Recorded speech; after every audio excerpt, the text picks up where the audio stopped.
여러분 안녕하십니까? 중국 국빈 방문 마지막 날인 오늘 이재명 대통령이 취재진을 만나 직접 한중 정상회담의 성과를 설명했습니다. 갈등 요인이 됐던 서해 구조물은 옮기게 될 것이라며 협의에 진전이 있었음을 전했고 한반도 문제에 대해선 중국 측에 중재 역할을 요청했다고 밝혔는데요.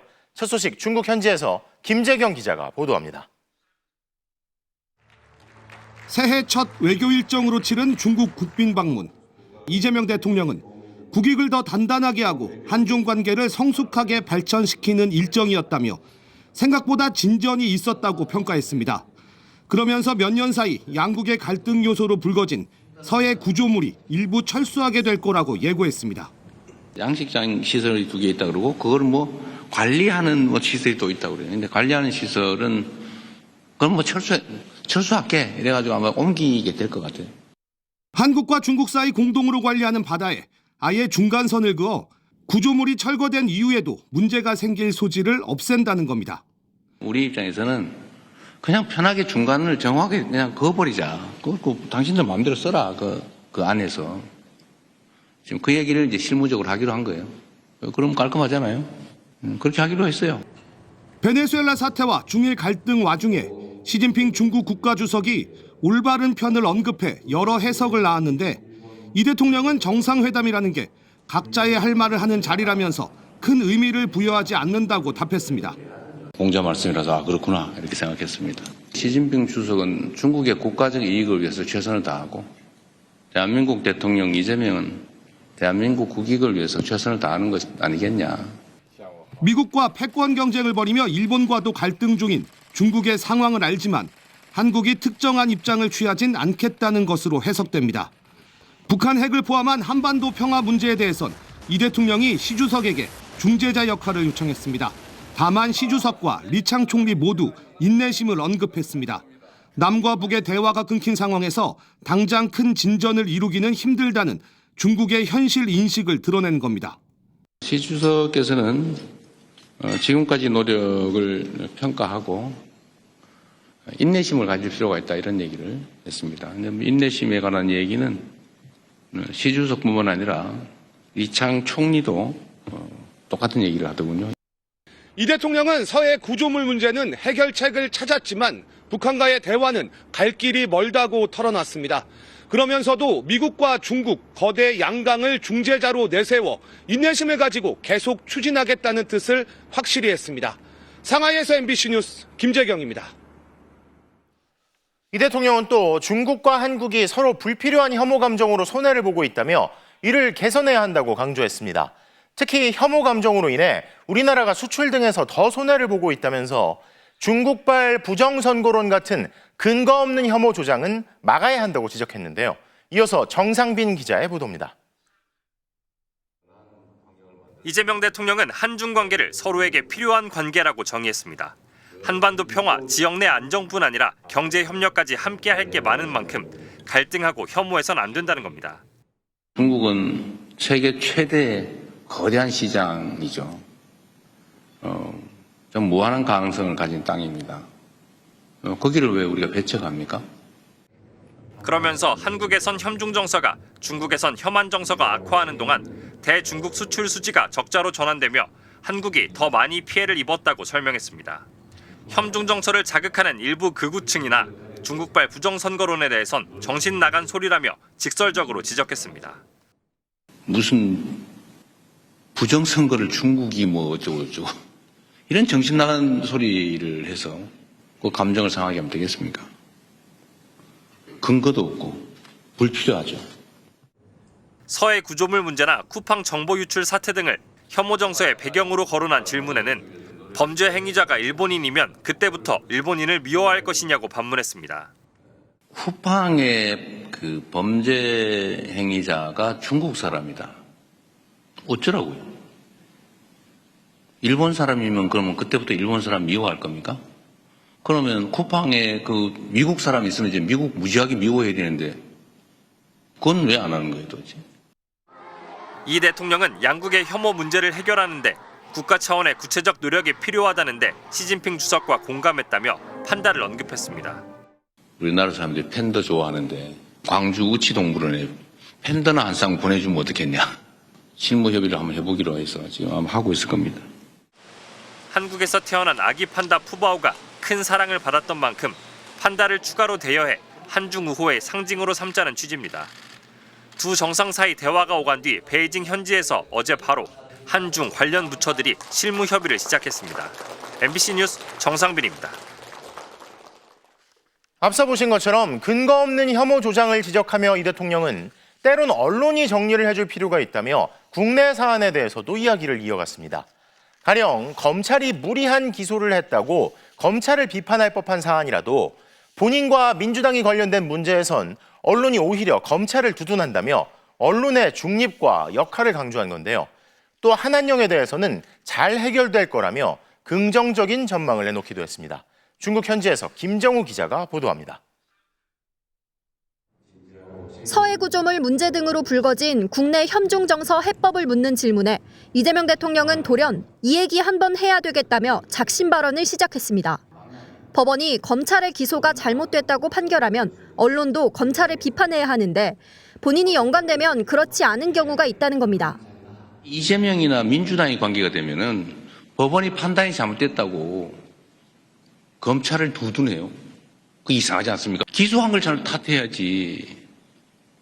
왜 법원이 판결을 잘못했다고 항소해서 법원의 판결을 뒤집으라고 합니까? 구체적인 사안을 언급하지는 않았지만 지난해 11월 검찰의 대장동 사건 1심 판결 항소 포기를 겨냥한 걸로 풀이됩니다.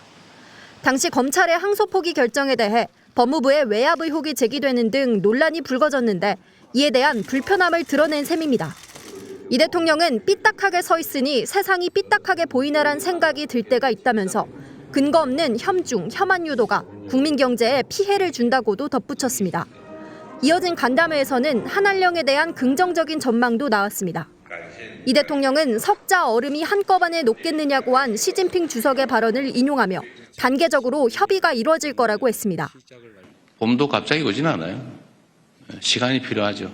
그들의 표현에 따르면 질서 있게, 유익하게, 건강하게 이 문제는 잘 해결될 겁니다.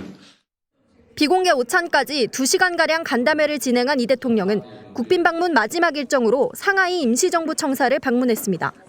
청와대 관계자는 김구 선생 탄생 150주년, 상하이 임시정부 청사 설립 100주년을 고려해 이 대통령이 직접 두 번째 방중 도시를 상하이로 선택했다고 전했습니다. 한중 정상은 사드 배치 이후 10년간 이어진 냉각기를 끝내고 매년 만나자며 관계 복원의 의지를 다졌습니다. 다만 정상 간 공감대를 이룬 한한령 해제나 한반도 평화 문제에서 실질적인 성과를 내기 위한 해법은 한중이 함께 찾아야 할 과제로 남았습니다. 상하이에서 MBC 뉴스 김정우입니다. 국민의힘 장동혁 대표가 당대표 취임 이후 처음으로 12.3 비상계엄에 대해 공식 사과 입장을 내놨습니다. 취임 넉 달이 넘게 지나 공교롭게도 지방선거가 다가오는 상황이 되자 계엄과 탄핵의 강을 건너겠다고 선언한 건데요. 하지만 새로운 모습을 보여드리겠다면서도 정작 윤석열 피고인에 대한 언급은 쏙 빼놓고 입장을 내놓으면서 여권에서는 물론 당내에서도 비판이 쏟아졌습니다. 먼저 김세영 기자가 보도합니다. 이기는 변화라는 이름을 내걸고 긴급 기자회견을 연 국민의힘 장동혁 대표. 12.3 비상계엄은 상황에 맞지 않는 잘못된 수단이었다며 취임 134일 만에 처음으로 계엄에 대해 공식 사과했습니다. 국정 운영의 한 축이었던 여당으로서 그 역할을 다하지 못한 책임이 큽니다. 국민 여러분께 깊이 사과드립니다. 그러면서 과거의 잘못된 부분을 깊이 반성하고 새로운 모습을 보여드리겠다고 말했습니다. 과거의 일들은 사법부의 공정한 판단과 역사의 평가에 맡겨놓고 계엄과 탄핵의 강을 건너 미래로 나아가겠습니다. 당의 상징색인 빨간색 대신 주황색 넥타이를 메고 연단에 오른 장 대표는 이재명 정권의 독재를 막아내는데 뜻을 같이 한다면 누구와도 힘을 모으겠다며 개혁신당 등 야권 연대를 시사하기도 했습니다. 청년 중심의 정당을 만들겠다, 당명 개정도 추진하겠다는 등 지방선거를 겨냥한 쇄신안도 공개했습니다. 계엄 사과를 요구해온 오세훈 서울시장 등 지방선거 후보군들은 환영의 메시지를 냈지만 윤석열 전 대통령과의 절연 언급이 빠지면서 당내에서도 비판이 나왔습니다. 당내 개혁 모임 소속 의원들은 계엄과 탄핵의 강을 건너기 위해서는 그 강이 무엇이었는지에 대한 분명한 판단과 성찰이 먼저 있어야 한다며 이를 외면한 채 모호하게 넘어가겠다는 태도는 강이 두려워 회피하고 돌아서겠다는 것이라고 비판했습니다. 더불어민주당은 철진한 사과라며 윤석열 내란 세력과 완전한 단절은 없었다고 꼬집었습니다. 철진한 사과를 하는 말과 어떤 일치감이 있는지 그렇게 행동할 것이라고 예상하시는 국민이 있을까라고 하는 점에 대해서는 다소 회의적입니다. 조국혁신당 조국 대표도 내란 인정과 사죄가 없었다며 국민의힘을 위헌정당 심판으로 해산시켜야 한다고 비난했습니다.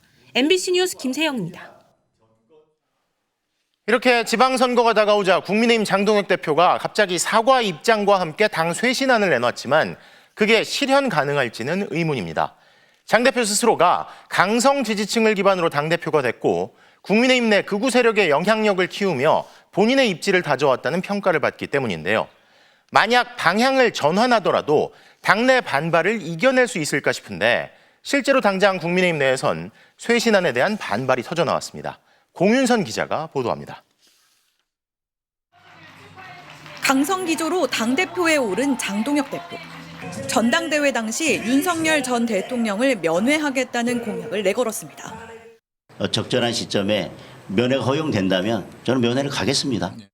전환길 세력 같은 강성 지지층의 표심을 의식한 발언이었지만 당대표가 된 직후에는 조금 다른 모습을 보였습니다. 내란 특검에 찬성했던 김도읍 의원을 당 요직에 임명하면서 기조 탈피의 기대감을 불러왔습니다. 중도에 있는 분들이 매력을 느낄 수 있는 그런 보수 정당을 만들겠습니다. 하지만 거기까지였습니다. 반탄 집회를 이끌었던 소년보 목사의 교회를 찾았고 윤석열 석방을 외쳤던 김민수 최고위원과 함께 윤석열 전 대통령을 찾아가 몰래 면회까지 했습니다. 윤어게인이란 비판이 쏟아졌고 열혈 행보에도 민심은 응답하지 않았습니다. 진정성을 호소하며 찾은 광주에서도 그에게 돌아온 건 내란 옹호자라는 비난뿐이었습니다. 이 더러운 내란 공범아! 추악한 내란 공범! 거듭된 사과 요구에 지난달에도 장 대표는 계엄에 대한 무거운 책임을 언급했습니다. 계엄과 탄핵이 가져온 그 결과에 대해서는 책임을 져야 된다고 생각합니다. 무거운 책임감을 느끼고 있습니다. 하지만 역시 사흘 뒤 필리버스터에서 2시간짜리 계엄이라는 윤 전 대통령의 주장을 그대로 반복했습니다. 실제 비상계엄은 사실상 2시간 만에 종료됐고 국회의 권한 행사가 불가능한 상황도 초래되지 않았습니다. 취임 후 첫 공식 사과였지만 이번 역시 그 진정성은 의심받고 있습니다. 극우 유튜버 고성국 씨의 입당, 김건희 씨 옹호글로 논란이 된 윤민우 윤리위원장의 임명, 공식 사과와는 결이 달랐던 최근 당대표의 모습에 당내에서조차 이번 사과가 결국 윤건희 어게인 하겠다는 선언이라며 쓴소리가 나왔습니다. 반면 강성 지지층은 배신감을 토로하고 있습니다.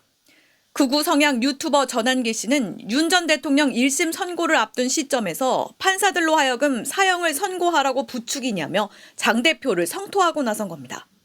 고심 끝에 사과를 했다지만 당 안에서조차 분열의 언어로 평가받고 있는 상황. 어떤 쇄신안을 내놓아도 결국 말뿐이라면 국민의 냉정한 평가가 있을 것이란 지적이 잇따르고 있습니다. MBC 뉴스 공윤선입니다.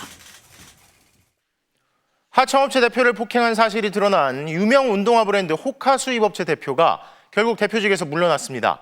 하지만 미국에 있는 호카 본사는 한국에서 불미스러운 사건이 발생한 걸 알고 있다며 해당 수입업체와의 계약을 전격 해지한 것으로 확인됐습니다. 먼저 원석진 기자의 단독 보도입니다. 유명 러닝화 호카의 국내 총판 대표 조성환 씨가 하청업체 대표와 직원을 불러내 무차별 폭행한 건 지난달 16일.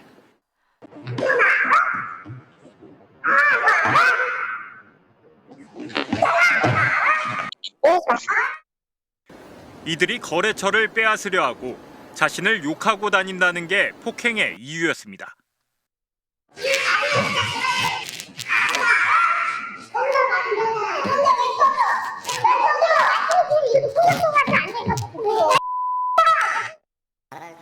조 씨의 폭행 사실이 보도된 지난 2일 이후 호카 불매 운동이 번지기 시작했습니다.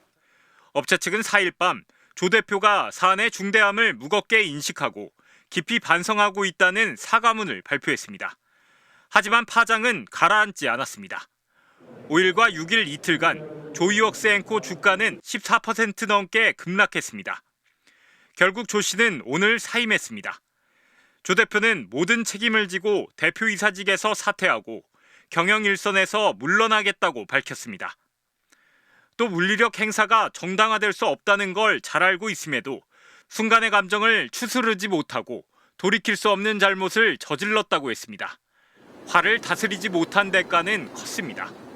호카 본사인 미국 기업 데커스는 조 씨가 대표로 있던 수입업체와의 계약을 오늘 전격 해지했습니다. 데커스는 MBC에 보내온 입장문을 통해 호카 유통업체와 관련된 불미스러운 사건이 대한민국에서 발생한 걸 안다며 유통업체에 본사와 같은 높은 기준을 적용하는 무관용 원칙의 일환으로 해당 유통업체와의 관계를 종료했다고 설명했습니다. 조 씨는 사임 의사를 밝힌 시점이 본사의 계약 해지 통보를 받은 뒤인지를 묻는 MBC 질의에는 답을 하지 않았습니다. MBC 뉴스 원석진입니다. 하청업체 관계자들을 폭행한 조 씨는 취재진과의 통화에서 자신도 맞았다며 수차례 억울함을 표시했습니다. 피해자에 대한 맞고소도 취하지 않았는데 그러면서도 합의금조로 2억 원을 제시한 사실이 확인됐는데요. 피해자들은 사실상 맷값 제한이라며 분통을 터뜨리고 있습니다. 이어서 문다영 기자의 단독 보도입니다. 폭행당하다 겨우 도망친 하청업체 대표와 직원이 구급차로 이송되는 동안에도 조성환 씨의 협박은 계속됐습니다. 다시 그 자리로 와라. 진짜 죽는다. 오늘부터 너희 인생을 망쳐줄게 등의 문자 메시지가 이어졌습니다. 조 씨의 사과는 폭행 19일 만인 지난 4일 처음 나왔습니다. 첩보도 이틀 뒤였습니다. 오만함과 경솔함으로 상처를 드렸다. 사과를 전할 기회를 달라고 했습니다. 하지만 피해자들은 추가 폭행 두려움에 조 씨 연락에 대꾸하지 않았습니다. 이후에도 만나자 합의하자고 종용하던 조 씨는 어제 합의금을 제시하는 메시지를 보냈습니다. 그런데 이상한 점이 있습니다. 사비로 각각 2억씩 준비할 테니 합의 좀 봐달라. 피해자들에게 직접 하는 말이 아닙니다. 조 씨가 지인에게 피해자들과 합의를 봐달라고 부탁 혹은 지시를 하는 내용입니다. 이를 전달받은 피해자들은 맷값 받고 끝내라는 강요로 느껴졌다고 했습니다. 그 맷값 줄 테니까 합의 좀 보게 해달라 이런 거죠. 참담하죠. 사퇴하는 그것도 뭐 본인 회사의 임직원들하고 그 사람들의 사과하지 저희에 대한 사과는 없었어요. 나도 몸싸움 중 목도 긁히고 허리도 다쳤다는 말도 황당했다고 합니다. 쌍방 폭행이라는 입장을 고수한 셈인데 조 씨는 피해자들에 대한 폭행 고소를 아직 취하하지 않았습니다. 조 씨 측은 프랑스에서 신발을 수입해 파는 한 러닝화 매장에 피해자들이 투자한 걸 두고 거래처를 뺏으려는 시도라고 주장했습니다. 폭행도 그 시도를 막으려다 발생했다는 겁니다. 하지만 직원 10명의 소규모 업체가 한 해 매출이 800억 원에 달하는 회사의 거래처를 빼앗는 게 가능하냐는 질문에 조 씨는 답을 하지 않았습니다. 대신 취재진을 탓했습니다. 기자님 때문에 제 인생이 다 망쳤어요. 사실도 아닌 걸 가지고. 네, 어떤 부분이 혹시 사실이 아닐까요? 경찰은 다음 주 중 조 씨를 불러 조사할 계획입니다. MBC 뉴스 문다영입니다.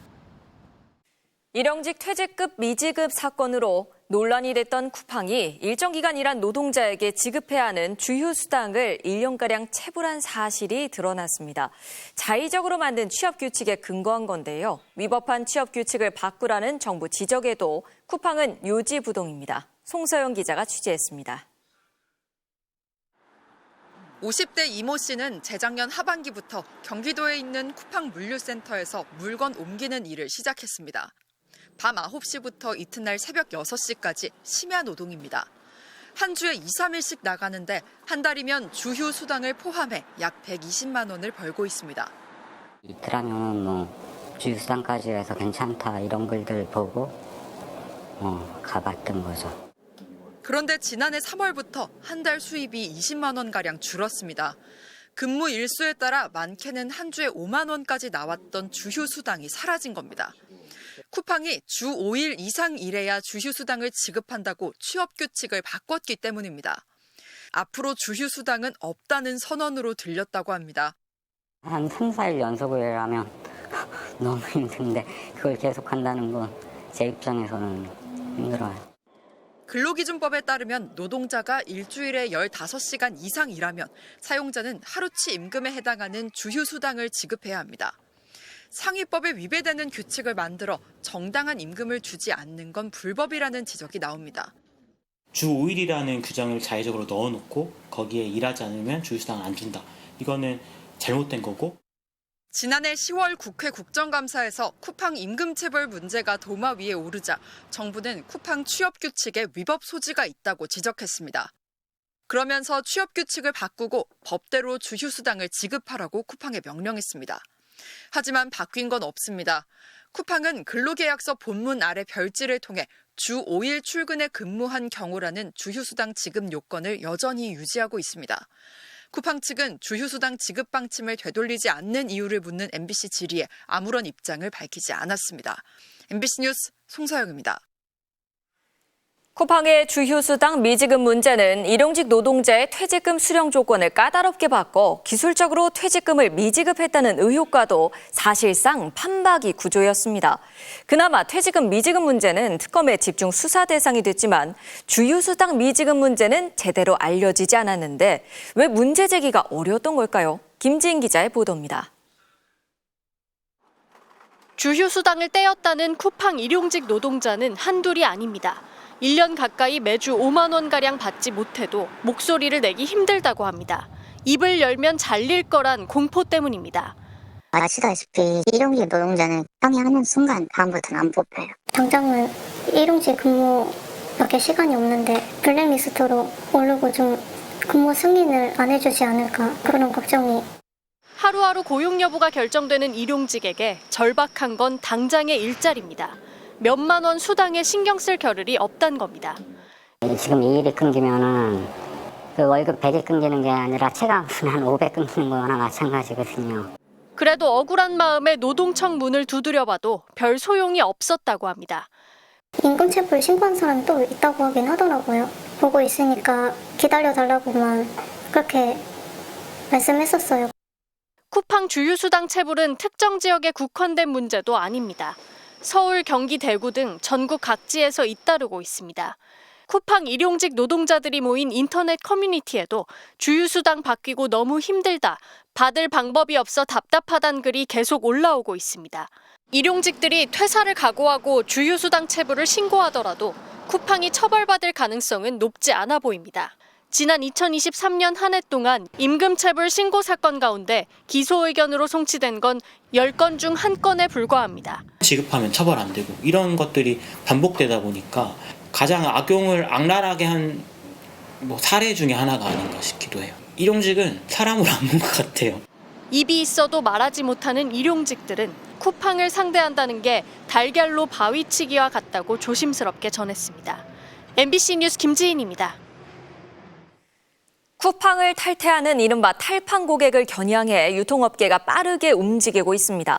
기존 이커머스 업체들은 물론 대형마트들도 하루 안에, 1시간 안에 더 빨리 배송하는 서비스를 강화하고 나선 건데요.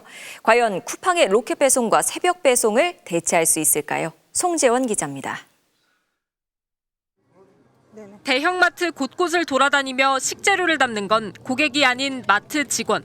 주문대로 물건들을 분주히 챙깁니다. 요 주문건은 뭐 들어왔어요?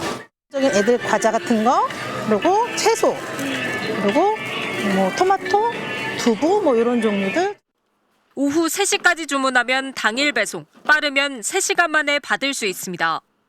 이 대형마트는 3km 거리까진 1시간 안에 물건을 배송해줍니다. 전국 60개 매장에서 운영하던 서비스를 90곳으로 대폭 늘리기로 했습니다. 제품 교환도 속도를 높이긴 마찬가지. 고객이 옷 색상 교환을 신청하자 반품된 옷 돌아오기도 전에 물류창고에서 바로 새 상품을 챙겨보냅니다. 반품 회수와 이렇게 물류센터에 쌓여있는 새 상품 배송을 동시에 진행하는 건데요. 보통 이틀 이상 걸리던 교환을 당일 서비스로 바꿨습니다. 빠른 속도를 교환 영역까지 확장했다고 보시면 좋을 것 같고요. 우리 플랫폼의 이제 충성도를 높이는데 주요 전략으로 당일 배송, 1시간 배송, 당일 교환 모두 로켓 이름을 붙일 정도로 속도를 강조했던 쿠팡을 겨눈 서비스들. 개인정보 유출 이후 쿠팡을 떠나는 이른바 탈판 고객을 붙잡기 위해서입니다. 최근 쿠팡의 이용자 수는 주간 2,770여만 명으로 한 달 새 6%가량 줄어들었습니다. 과연 쿠팡을 대체할 수 있을까? 대신 쓰기엔 쿠팡보다 느린 게 사실입니다. 10년 넘게 구축해온 물류와 배송 인프라를 한 번에 따라잡긴 역부족인 겁니다. 심야 시간대 작업하고 새벽에까지 고객에게 배송해주는 이런 체계가 그렇게 쉽게 되는 건 아닌 거죠. 인력 고용 문제라든지 물류의 흐름에 대한 그 어떤 시스템을 구축하는 거라든지. 쿠팡이 개인정보 유출에 대해 무성의하게 대응해도 고객들이 못 떠날 거라고 믿고 있다는 지적이 많았습니다. 절대 강자로 군림해온 쿠팡의 위기가 경쟁업체와 소비자들에게 새 기회가 될지 유통업계의 발걸음이 분주합니다. MBC 뉴스 송재환입니다. 이재명 대통령이 어제 평화의 소녀상 철거 집회에 대해 얼빠진 사자 명예훼손이라고 강하게 비판했는데요. 오늘 새해 첫 수요 시위 현장에도 위안부 피해자들을 모욕하는 집회가 이어졌고 경찰이 강경 대응에 나섰습니다. 강은 기자입니다. 2026년 첫 수요 시위가 열린 옛 일본 대사관 앞. 일본군 위안부 피해자를 모욕하는 단체가 오늘도 등장했습니다. 참가자들은 위안부는 매춘이라고 적힌 푯말을 든 채 혐오 발언을 쏟아냈습니다. 좌파 학자들마저 위안부는 자발적 매춘이라고 외치는데도 저들은 뻔뻔스럽게도 자기들의 거짓말이 들어간데도 자기장을 굽히지 않고 평화의 소녀상 철거 시위를 두고 어제 얼빠진 사자 명예훼손이라고 맹비난한 이재명 대통령에 대한 조롱도 이어졌습니다. 이 사람이 변호사 출신이 맞는가? 그래서 한마디 돌려주겠습니다. 이런 얼빠진 대통령. 집회 참가자들은 지난달 31일 서울 서초구의 한 고교 정문 앞에서 연 불법 집회 때와 같은 현수막을 펼쳐들고 나왔습니다. 이들은 당시 학교 안에 위안부상 세워두고 매춘 진로 지도를 하느냐는 망언을 서슴지 않았습니다. 이 같은 집회를 주도한 김병원 씨는 소녀상이 설치된 학교 앞에서 혐오 발언을 일삼거나 소녀상 훼손을 시도한 혐의 등으로 경찰 수사를 받고 있지만 아랑곳하지 않고 있습니다. 이에 경찰은 일본군 위안부 피해자를 대상으로 한 혐오 발언 등에 대해 사자 명예훼손 혐의 등을 적용하겠다며 강경 대응에 나섰습니다. 전국에 설치된 소녀상 주변 순찰을 강화하고 학교 주변 혐오 시위는 제한 또는 금지한다는 방침입니다. 또 학교 앞 미신고 불법 집회 사건 수사에 속도를 내기 위해 서울 서초경찰서를 집중 수사관서로 지정했습니다. 경찰이 적극 대응 방침을 밝혔지만 법 개정 없이 문제는 반복될 수밖에 없다는 지적도 나옵니다.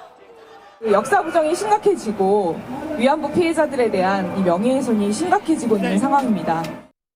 피해자 모욕 등을 더 강하게 처벌하는 내용의 위안부 피해자법 개정안은 국회 상임위에 현재 계류 중입니다. MBC 뉴스 강은입니다. 최근 한 병원의 원장이 100만 원을 줄 테니 성관계를 하자고 적은 쪽지를 직원에게 건넸습니다. 쪽지를 받은 직원은 수치심을 느껴 퇴사를 결심했고 경찰에 성희롱으로 고발했습니다. 그런데 이 경우는 우리나라 법으로 처벌이 어렵다고 하는데요. 나금동 기자가 취재했습니다. 강원도 춘천의 한 개인 의원. 2달 전 60대 병원 여직원은 황당한 쪽지 하나를 받았습니다. 100만 원 줄게 한 번 할까?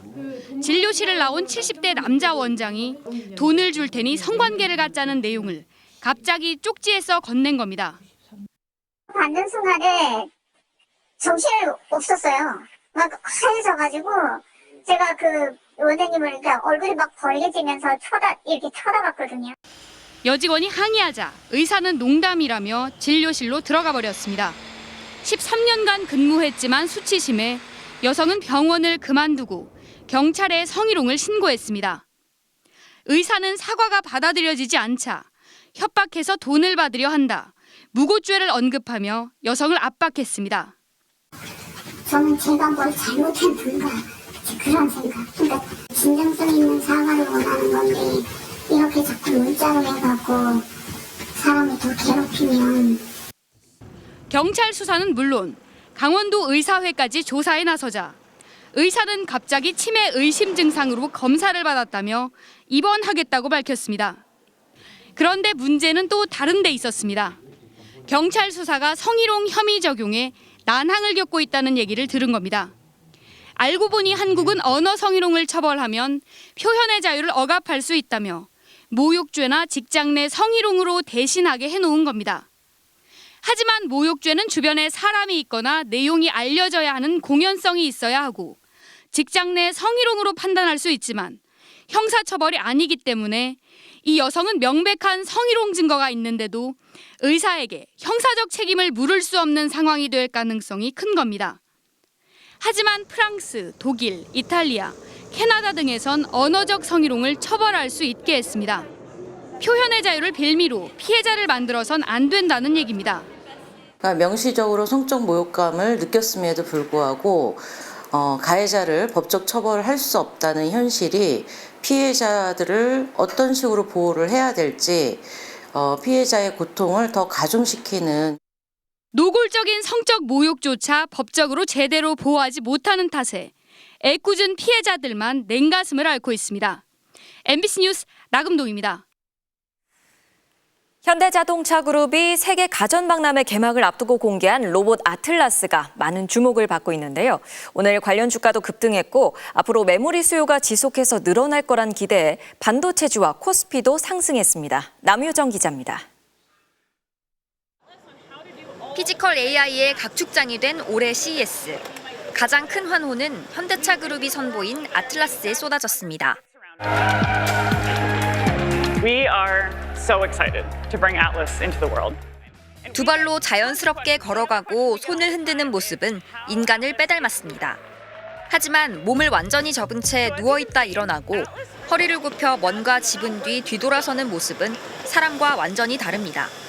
1분 1초가 소중한 제조 공장에서 가장 효율적으로 작동할 수 있게 목과 팔꿈치, 허리와 무릎 등 56개 관절이 360도 자유자재로 움직입니다. 현대차그룹은 2028년부터 아틀라스를 현대차 공장에 투입하고 매년 3만 대씩 양산하겠다는 계획을 세웠습니다. We recently took this robot down to the Hyundai Motor Group Metaplant America to have Atlas test. 시장은 곧바로 반응했습니다.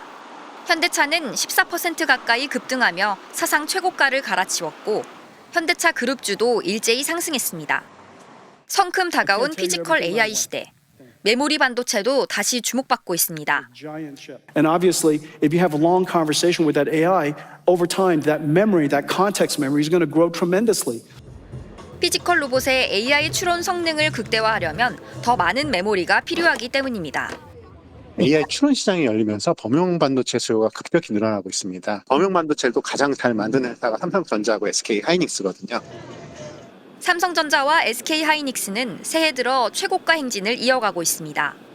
장중 한때 4,600을 넘었다 상승폭이 줄었지만 코스피는 나흘 연속 사상 최고가를 경신했습니다. MBC 뉴스 남여정입니다. 세계 최대 가전박람회 CES가 미국 라스베이거스에서 공식 개막했습니다. 우리 기업들도 인공지능을 장착한 로봇들을 선보였다는 소식 앞서 전해드리기도 했는데요.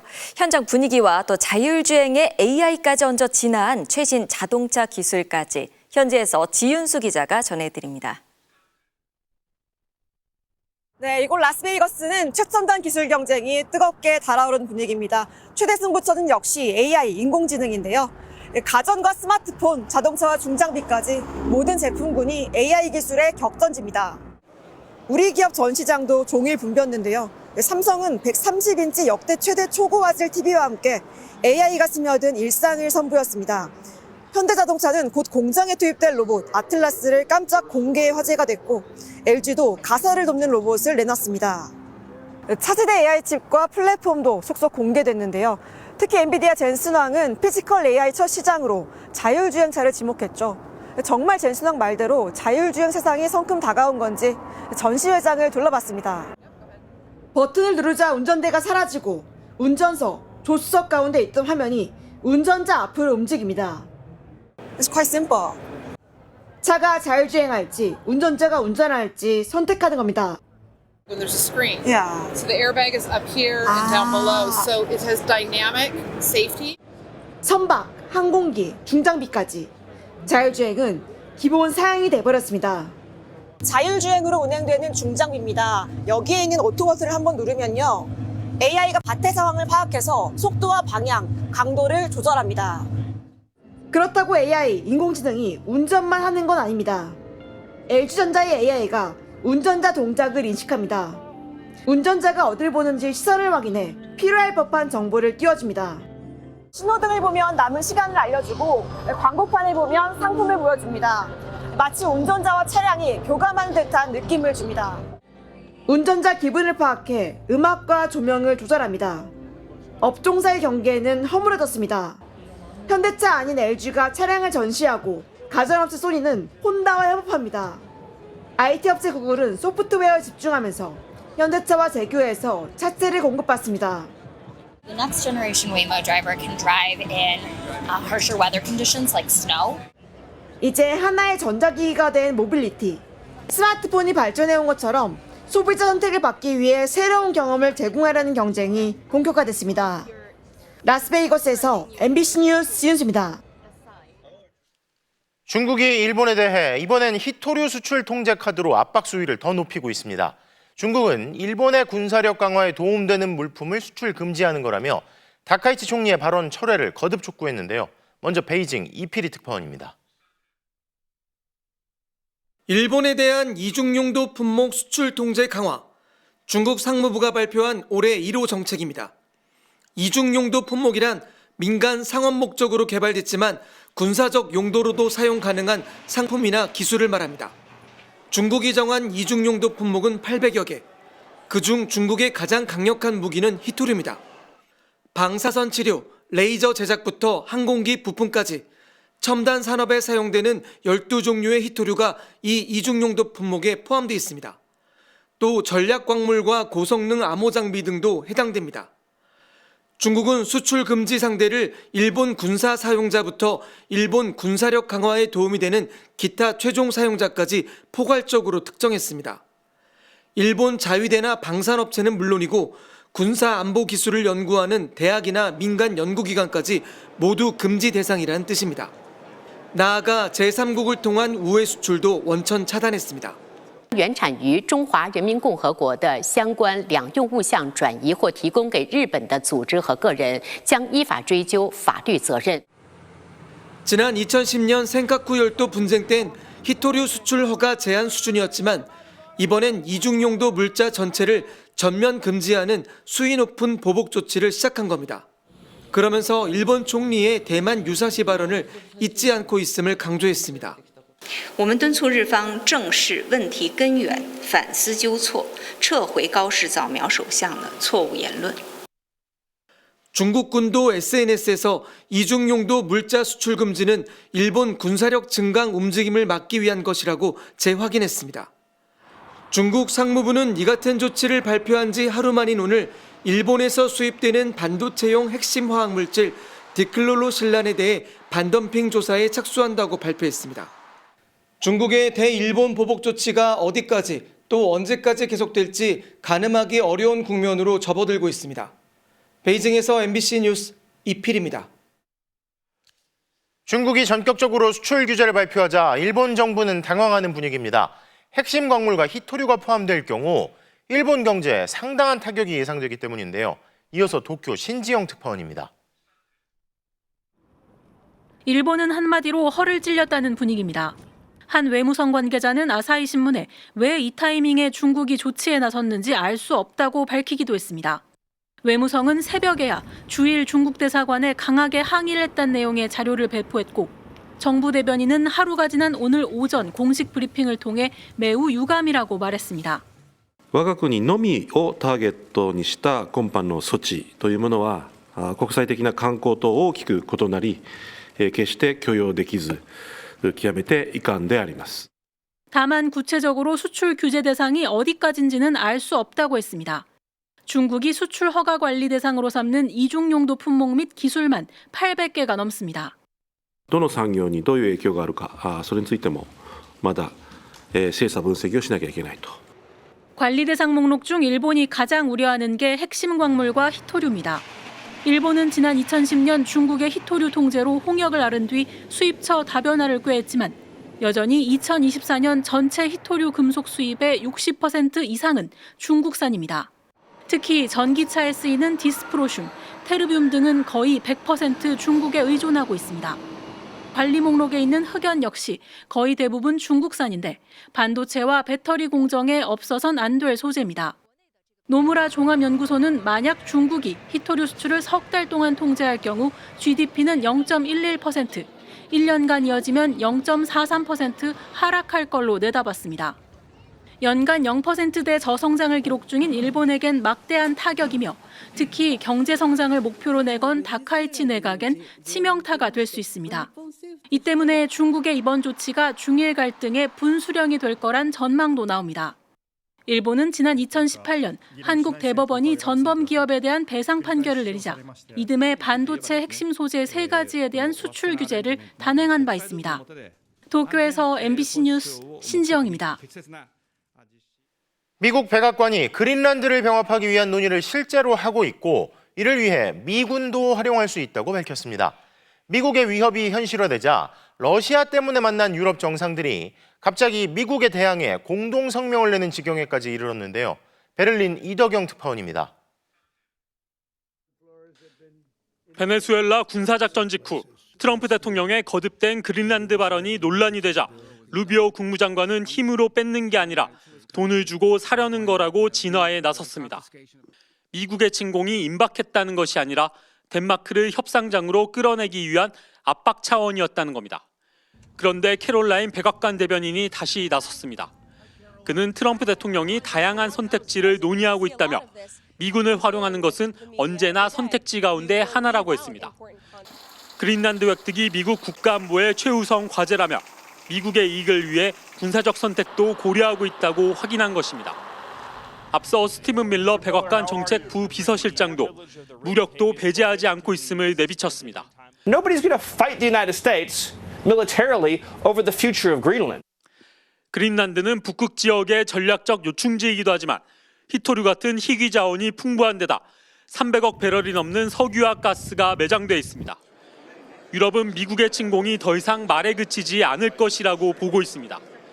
급기야 우크라이나 지원을 위해 모인 영국과 프랑스, 독일, 스페인 등 유럽 7개국 정상들이 그린란드 문제는 덴마크와 그린란드가 결정한다는 성명까지 발표하게 됐습니다. Como tampoco podemos aceptar que se amenace explícitamente la integridad territorial de un Estado europeo como es el caso de Dinamarca. 러시아의 침공 때문에 모인 미국의 동맹들이 미국의 위협에 대항하는 성명을 발표하게 된 것입니다. 유럽 국가들은 그러나 미국에 대한 직접적인 비난은 자제하고 있습니다. 자칫 우크라이나 종전협상의 동력마저 떨어질 수 있기 때문입니다. 종전협상에 키를 진 동맹이 위협으로 바뀐 당황스러운 상황에 난감함을 감추지 못하고 있을 뿐입니다. 베를린에서 MBC 뉴스 이덕영입니다. 이런 가운데 트럼프 대통령은 또다시 석유 문제를 거론했습니다. 베네수엘라 원유를 인도받아 판매 대금을 베네수엘라 국민과 미국을 위해 쓸 거라고 예고했는데요. 중간 선거 승리를 위한 지렛대 확보 차원이란 분석이 나옵니다. 워싱턴 김재용 특파원이 분석합니다. 트럼프 대통령은 자신의 이름을 붙인 케네디 센터 연단에 올라 마두로를 난폭한 인물이라 비난하면서 석유 얘기를 다시 꺼냈습니다. 미국의 거대 석유 회사들을 접촉할 거라면서 베네수엘라 원유를 들여와 석유값을 낮출 것이라고 했습니다. I'm also meeting with oil companies. Let's go. You know what that's about. We've got a lot of oil to drill, which is going to bring down oil prices even further. 특히 베네수엘라가 고품질 원유 3천에서 5천만 배럴을 미국에 인도할 거라고 SNS를 통해 밝혔습니다. 그런데 구입이 아닌 그냥 가져온다는 의미로 해석될 수도 있는 인도한다는 표현을 쓴 대목이 주목됩니다. 판매 대금은 자신이 통제하고 베네수엘라 국민과 미국인을 위해 쓸 거라고 말했습니다. 시장가로 최대 30억 달러, 4조 3천억 원의 거액을 자신의 마음대로 사용하겠다는 뜻입니다. 실행되면 원유가 중국으로 가는 걸 막을 수 있고 공급이 늘면서 미국 내 유가는 떨어질 수 있습니다. 이처럼 석유 문제를 연일 내세우는 건 유가가 중간선거 승리를 위해 필수적임을 반증합니다. 본인 스스로도 이런 속내를 감추지 않습니다. You got to win the midterms, because if we don't win the midterms, I mean, they'll find a reason to impeach me. I'll get impeached. 지지율은 바닥이고 마침 공화당 의원 한 명이 사망하면서 하원 의석은 간신히 과반인 218석으로 줄어든 상황.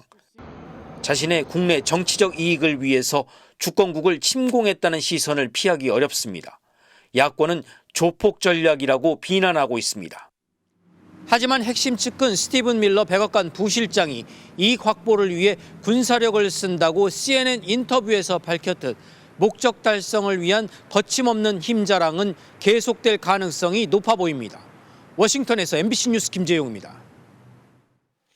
이렇게 베네수엘라산 원유가 미국에 들어오면 중간 선거를 앞둔 트럼프 대통령에게 여러모로 호재라는 분석이 많습니다. 베네수엘라산 원유 정제에 최적화된 시설은 미국 남부에 집중돼 있는데요. 베네수엘라산 원유 인도가 트럼프 핵심 지지 기반의 경기를 활성화시킬 가능성이 제기되기 때문입니다. 장미일 기자가 보도합니다. 군사작전 직후 트럼프 대통령은 거대 석유 회사들과 접촉했습니다. 마두로 대통령을 잡아가자마자 이들과 석유 생산과 투자부터 논의한 것입니다. 베네수엘라는 확인된 매장량 기준 세계 최대의 원유 매장지입니다. 황 함량이 높고 점성이 매우 커 상온에서 거의 흐르지 않을 정도인 초중진류가 나옵니다. 이 때문에 시추와 정제에 비용이 많이 들어 원유 가격 자체는 북해산 브렌트유 등의 경진류나 중동의 중진류보다 저렴합니다. 하지만 정제 과정에서 아스팔트나 시멘트 원료 등을 부수적으로 생산해 수익성이 높습니다. 무엇보다 미국의 정유시설들은 이런 초중진류 정제에 최적화돼 있습니다. 트럼프 대통령이 군사작전 이후 줄곧 베네수엘라 원유를 언급한 이유이기도 합니다. We're going to have our very large United States oil companies, the biggest anywhere in the world, go in, spend billions of dollars, fix the badly broken infrastructure. 미국 멕시코만 일대에는 쉐브론과 엑손모빌 등 거대 정유 회사들이 밀집해 있습니다. 초중진류 하역에 적합한 항만과 파이프라인으로 정유 공장까지 이어지는 맞춤형 인프라가 구축돼 있습니다. 1970년대 중동 오일 쇼크 이후 베네수엘라 원유 정제에 맞춰 시설을 개조한 세계 최대의 초중진류 정유 단지입니다. 2019년 베네수엘라 제재 이후 이곳의 가동률은 크게 떨어졌습니다. 베네수엘라 원유가 들어오면 정유 회사들이 모인 텍사스와 루이지애나 같은 이른바 에너지 벨트엔 활기가 돌 수 있습니다. 이 지역은 중부 러스트 벨트와 함께 트럼프의 대표적인 지지 기반이기도 합니다. 트럼프 대통령은 오는 9일 백악관에서 석유 회사 대표들을 만날 예정입니다. 미국의 일부 대형 석유 회사들의 주가는 벌써부터 급등하고 있습니다. MBC 뉴스 장미일입니다. 전북 군산시의 지역 아동센터들 예산이 삭감됐는데요. 의회가 무턱대고 조리사 인건비를 삭감해 최저임금도 줄 수 없게 됐고 군산시는 아이들 급식비를 깎아서 조리사 월급을 주라고 지시했습니다. 전재용 기자입니다. 전북 군산의 한 지역 아동센터. 아이들의 저녁을 책임지는 조리사 월급이 올해 삭감되도록 결정됐습니다. 그런데 삭감 결정 이후에 보니 조리사 월급이 최저임금에도 미치지 못하게 됐습니다. 하루 4시간 근무하는 조리사 인건비는 월 107만 6,300원. 전년도보다 3만 원 오른 수준인데 시의회가 대책 없이 지난해보다 10만 7천 원을 깎아버린 겁니다. 조리사 선생님들한테는 말씀도 사실은 못 드렸죠. 깎였더라고요. 대책 없이 깎였더라고요. 군산시가 부랴부랴 다른 곳에서 돈을 끌어오라고 안내했는데 그 예산은 다름 아닌 아이들 급식비였습니다. 전체적인 그 급식비에서 20%를 쓸 수 있는 자율지출분이 있는데 그걸 가지고 이제 군산 지역 46개 센터 1,360명의 아이들에게 주어지는 하루 식비는 10,000원으로 전국적으로 똑같은 실정입니다. 10,000원이면 8,000원은 아동급식비로 쓰고 그거는 손댈 수 없어요. 아동급식비로만 쓰고. 급식 현장에서는 급식 질 저하까지도 우려되는 상황이라고 말합니다. 1인당 급식비 20%로 그동안 아이들 생일 축하나 부식비에 써왔는데 갑자기 그 돈이 사라진 겁니다. 게다가 아이들 수가 적은 센터일수록 아이들에게 돌아가는 혜택은 줄어들 수밖에 없습니다. 알고 보니 군산시가 센터에 친환경 먹거리를 사용하도록 인건비 등을 지원했는데 의회가 친환경 먹거리 사업에 제동을 걸면서 올해 예산을 삭감하고 아이들 급식비에서 인건비를 맞추라는 식으로 결정해버린 겁니다. 군산시와 의회의 명분 싸움 때문에 애꿎은 아이들 먹거리만 피해를 입게 됐습니다. MBC 뉴스 전재웅입니다. 광주 도서관 붕괴 사고 속보입니다. 도서관은 새로운 기술인 지지대가 필요 없는 특허 공법을 적용해 짓고 있었는데요. 저희 취재진이 당시 공법 선정 심사 자료를 확인해 보니 이 공법의 신기술 평가 항목 점수가 0점이었습니다. 김영창 기자 단독 보도입니다. 무너진 도서관 구조물은 48m나 되는 길이에도 하중을 받쳐주는 지지대가 설치되어 있지 않았습니다. 여기는 지주대가 없습니다. 지지대 없이 공사를 할 수 있는 거예요? 그거에 대한 특허로 인해서 공사는 진행했습니다. 당시 광주시는 세르비아 건축가의 넓은 개방감을 강조하는 디자인을 구현하기 위해 지지대가 없는 새로운 공법을 적용하겠다며 업체 심사에 들어갔습니다. 취재진이 당시 공법 심사 자료를 입수했습니다. 두 개 업체가 최종 경쟁을 했는데 이번에 사고가 난 도서관에 적용된 공법을 제안한 A업체가 최종 선정됐습니다. 그런데 정량평가 항목인 신기술 점수가 0점이라고 적혀 있습니다. 신기술은 정부가 공법의 안전성과 기술력, 시공 능력 등을 평가해 우수성을 인증해주는 제도인데 아예 점수를 받지 못한 겁니다. 반면 경쟁업체는 신기술에 3점을 받았습니다. 공사 안전과 관련된 신용도 평가에서도 경쟁업체가 앞섰습니다. 그래서 신기술이라든지 또는 기업 신뢰도 측면에서 되게 실제 점수가 높은데 정성평가가 낮다는 것은 사실 이 평가의 공정성이나 또 객관성이나 신뢰성이 좀 의문이 간다. 반면 선정된 업체는 훨씬 저렴한 공사비용 평가에서 앞섰고 특히 심사위원들의 주관적 평가에서 높은 점수를 받았습니다. 심사위원단은 지역대학 교수와 광주시 공무원들이었습니다. 도서관에 새로운 공법을 쓰는 만큼 정부가 보증하는 신기술이 중요한 항목이었을 텐데 오히려 0점을 받은 업체가 선정된 것에 대해 의혹이 제기되고 있습니다. 왜 이 공법이 선정되었는지 당시에 이 선정 결과 선정위원회 이 부분에 대해서 한 번 더 적극적으로 살펴볼 필요가 있다. 광주시는 공법 심의는 문제가 없다는 입장이지만 당시 심사위원들의 발언 내용이 기록된 세부평가 사유서는 개인정보를 이유로 공개하지 않고 있습니다. 광주시는 앞서 사고 직후 지지대가 필요 없는 특허공법이라고 설명했지만 MBC가 입수한 공사시방서에는 지지대가 필요하다고 적혀 있었던 것으로 드러나기도 했습니다. MBC 뉴스 김영창입니다. 최근 강원도 강릉항에 매일 돌고래 한 마리가 찾아와 화제가 되고 있는데요.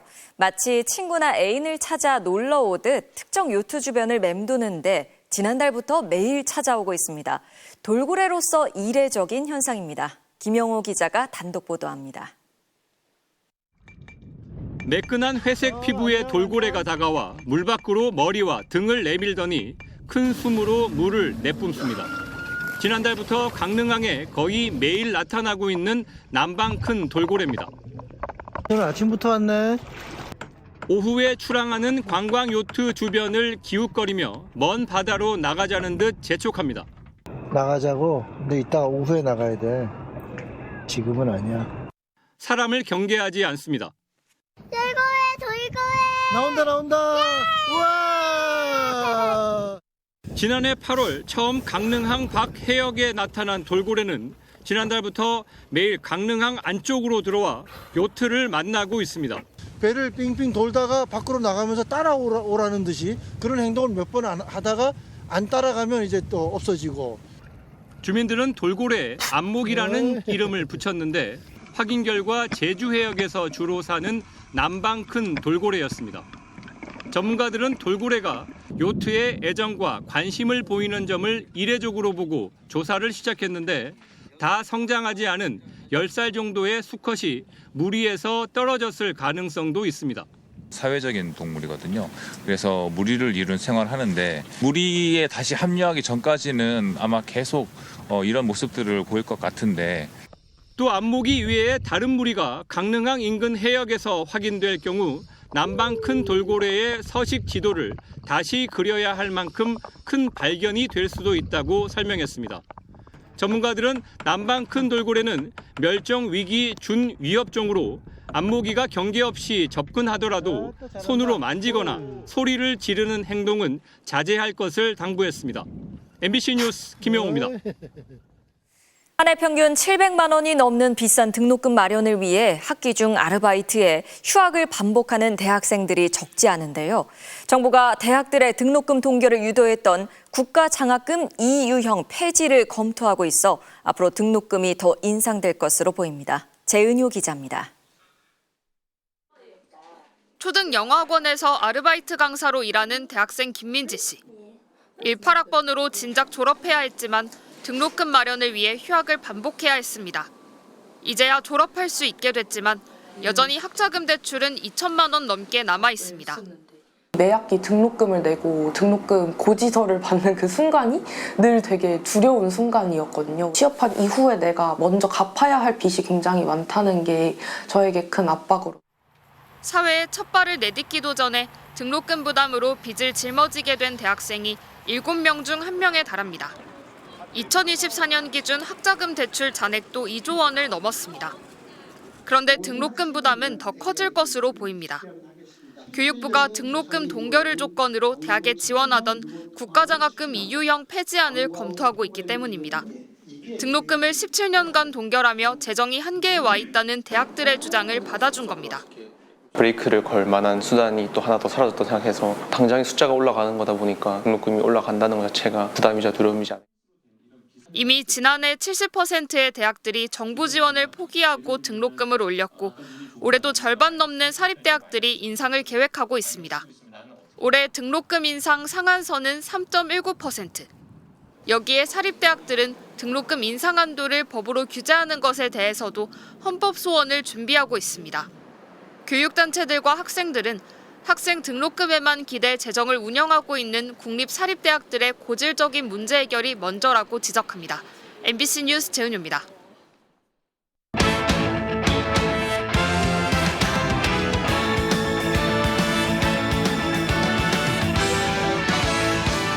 수요일 밤 스포츠 뉴스입니다. 프로축구 전북의 리그 우승을 이끈 홍정호 선수가 K리그2 수원으로 이적했습니다. 중앙 수비수 영입을 최우선으로 꼽았던 이정효 감독이 직접 러브콜을 보냈다고 하는데요. 지난주 취임 기자회견에서 이정효 감독이 영입에 속도를 내고 있다고 했던 포지션이죠. 매일 전화기 붙들고 살았던 것 같습니다. 그리고 현재 저희가 찾고 있는 포지션은 센터백, 그다음에 골키퍼. 그 주인공은 전북의 이관왕을 이끈 홍정호였는데요. 며칠 전 SNS를 통해 전북의 대우에 대한 섭섭함을 표시하면서 결별이 예상됐었죠. 이정효 감독이 직접 전화를 해 러브콜을 보냈다고 합니다. 과거 이 감독은 국가대표 베스트 11으로 꼽을 만큼 능력을 높이 평가하기도 했었는데요. 지금 대표팀을 만들면 이렇게 팀을 꾸릴 거예요? 센터백이 좀 저는 지금 건강한 홍정호 쓰고 싶네요. 이렇게 내가 한번 세워보고 싶어요. 홍정호도 이정효 감독의 축구를 배워보고 싶다는 마음이 커 수원행을 결정했다고 합니다. 홍정호를 포함해 7명의 선수를 영입한 이 감독은 오늘 전지훈련지인 태국으로 떠났습니다. 세계적인 축구 선수 수아레즈, 반다이크와 각각 한 팀에서 뛰었던 석현준 선수를 기억하시나요? 병역 기피 논란으로 법적 처벌까지 받고 그동안 4부 리그에서 뛰어왔는데요. K리그2의 신생팀인 용인FC의 1호 선수로 영입돼 새로운 도전에 나섰습니다. 조진석 기자가 만나봤습니다. 올 시즌 K리그2 참가가 확정된 뒤 지난해 연말부터 거의 매일 선수 입단 소식을 발표하면서 지금까지 26명을 영입한 신생팀 용인FC. 그중 1호 영입 선수는 34살 노장 석현준이었습니다. 40살까지 할 수 있게끔 제가 가진 노하우를 다 전수하겠다라고 얘기를 했습니다. 그거에 끌린 것 같고요. 네덜란드 명문 아약스에서 프로 데뷔해 세계적인 공격수 수아레스와 함께 뛰었고 흐로닝원에선 철벽 수비수 반다이크와도 호흡을 맞췄던 석현준. 저랑 잘 놀아주고 잘 이렇게 해주는 친구들이 있는데 그 중에 한 명이었고 끝나고 나면은 같이 펍에 가서 그 얘기도 많이 나누고. 포르투갈과 프랑스 리그를 경험하고 슈틸리케 감독 시절 축구대표팀 원톱 공격수로 주목을 받았지만 지난 2023년 병역 기피 혐의로 유죄 판결을 받으면서 충격을 줬습니다. 형 확정 후 사회복무요원으로 병역을 이행했던 석현주는 팬들에게 고개를 숙였습니다. 과정이 어땠고 뭐 그런 거 상관없이 그냥 다 저의 잘못이었고 불찰이었습니다. 예, 정말 다시 한번 죄송하다고 말씀드리고 싶습니다. 그래도 4부 리그 격인 K4 리그에서 뛰면서 경기 감각을 유지해온 석현주는 한국에서의 첫 프로 무대 도전을 위해 모든 걸 내려놨습니다. 또 저를 인정해준 팀이 있어서 감사했고 제가 여기서 돈에 대한 욕심을 내는 거는 아니라고 생각이 되었습니다. K리그1 승격은 물론 국가대표의 꿈도 포기하지 않은 석현준. 고향팀 용인에서 축구 인생 2막을 시작했습니다. 긍정적인 에너지를 나타내고 또 선한 영향력을 드러내는 그런 선수와 그런 사람으로 팬분들께 다시 또 나아가겠습니다. MBC 뉴스 조진석입니다. 샌프란시스코의 이정우 선수가 오늘은 후배들과 함께 의미 있는 시간을 보냈습니다. 샌프란시스코 구단은 한국 방문에 의미를 부여하며 향후 정규리그 경기를 치르고 싶다는 뜻도 밝혔는데요. 송기성 기자입니다.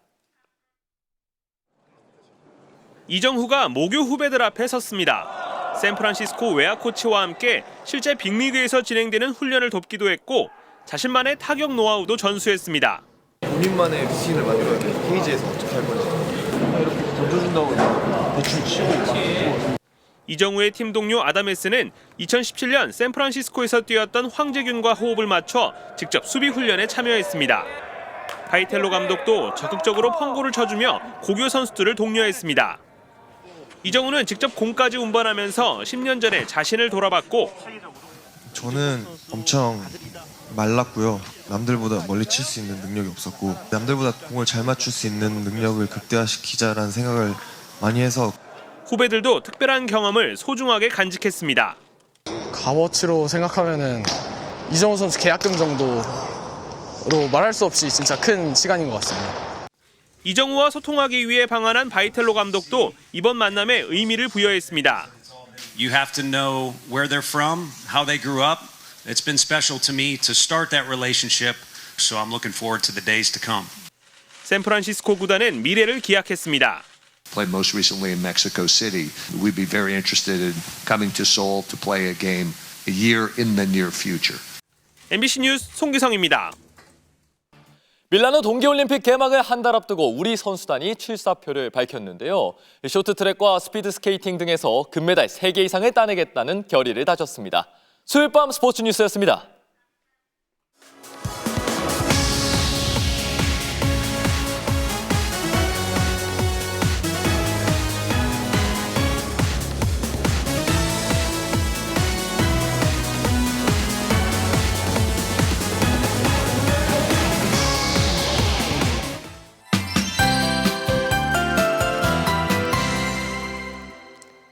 내일 출근길엔 보온에 각별히 신경 써주셔야겠습니다. 밤사이 대기 상공으로 영하 30도 안팎의 강한 한기가 밀려오겠고요.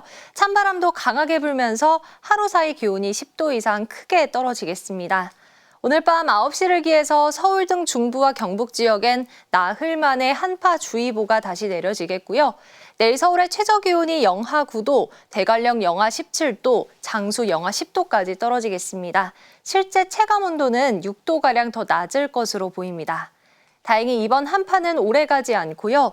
주말엔 다시 기온이 큰 폭으로 오르겠는데요. 다만 전국 대부분 지역에 비 또는 눈이 내리겠고요. 휴일엔 다시 영하 10도 안팎의 강추위가 찾아오겠습니다. 기온 변화가 심한 만큼 감기 걸리지 않도록 조심하셔야겠습니다. 내일 전국 하늘 대체로 맑겠는데요. 동쪽 지역의 건조함은 계속되겠습니다. 내일 아침 기온은 서울이 영하 9도, 춘천 영하 12도까지 떨어지고요. 한낮 기온은 서울이 영하 1도, 대구 2도에 체감온도는 종일 영하를 맴돌겠습니다.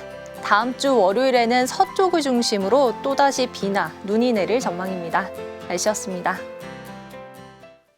수요일 뉴스데스크 오늘 순서는 여기까지입니다. 함께해 주신 여러분 고맙습니다.